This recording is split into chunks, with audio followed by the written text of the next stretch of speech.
Commonly, iPhone users lost their iMessage messages for various reasons like broken display, lost iPhone, and dead mobiles. And this problem can be easily solved by backup the messages by a single click. Okay, let's do this. Open Settings and click your name. Then touch iCloud. And here you can see all the apps are backup to iCloud except iMessage app.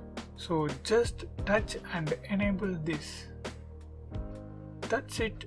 Hereafter, all your iMessage messages will be backup to iCloud. I hope this video really helps you. If it really helps, means subscribe and share this video with your friends and neighbors. Thanks.